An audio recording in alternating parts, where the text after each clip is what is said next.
Today, Ronin is going to demonstrate how we do a lower limb bandage for a wound.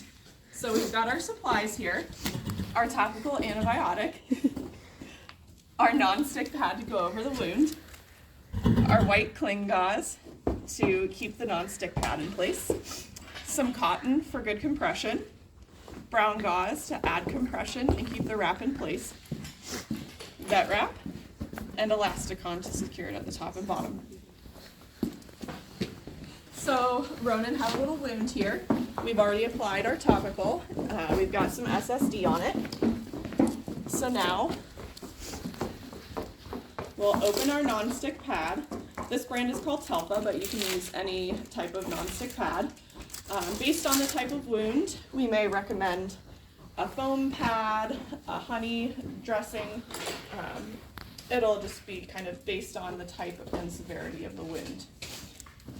So you'll stick the non-stick pad on the wound, and then you'll take the white cling and lightly wrap it around. You don't need a lot of tension, just enough to keep the non-stick pad in place.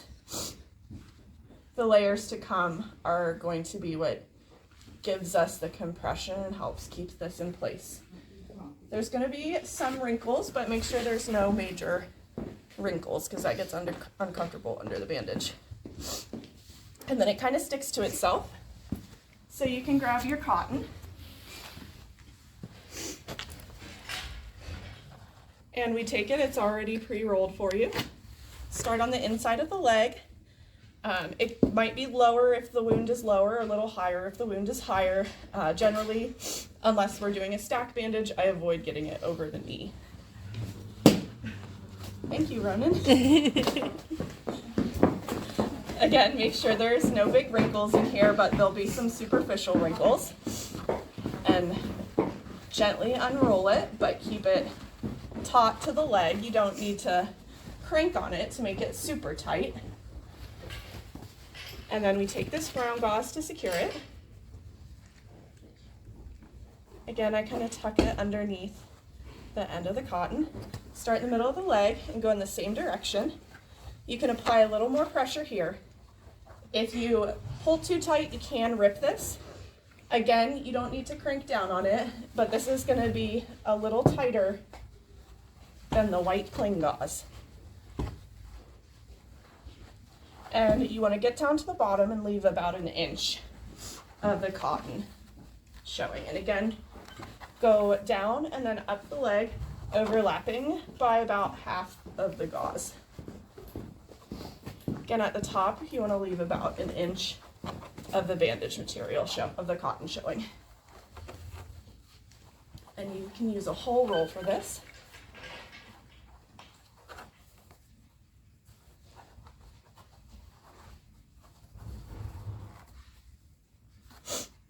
If you see any like big wrinkles, you can kind of straighten them out as you go. So now we've got our brown gauze layer done, and we'll move on to our vet wrap.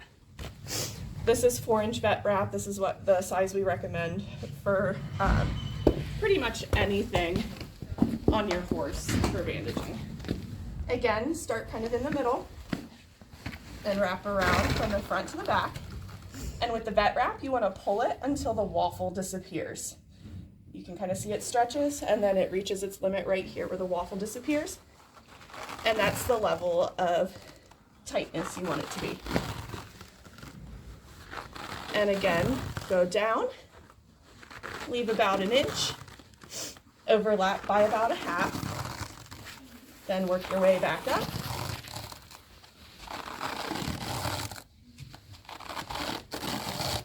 And leave about an inch at the top and work your way back down.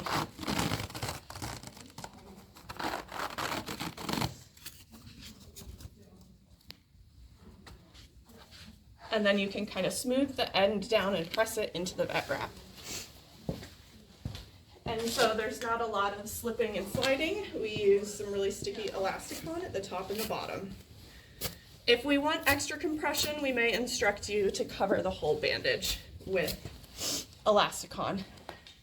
We'll usually place the first bandage for you / go over this in person.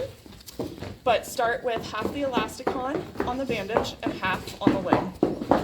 Do one full circle, exactly overlapping, and then you can start to work your way down, overlapping by 1/2. We're just at the end of the roll here, but I would go one more loop around, overlapping by 1/2. And now we'll go to the bottom. He's got a bell boot on, so it's a little bit in our way, but if this was a real bandage, I'd just take his bell boot off. Again, overlap the elasticon, half on the bandage, half on his skin. Go around one loop, and then go down by another 1/2. And again, this would be on his leg if his bell boot wasn't here, which I would recommend if this was a real wound.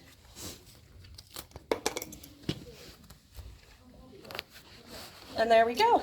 We'll give you instructions on how often to change the bandage, and we can get you started with any bandage material you need.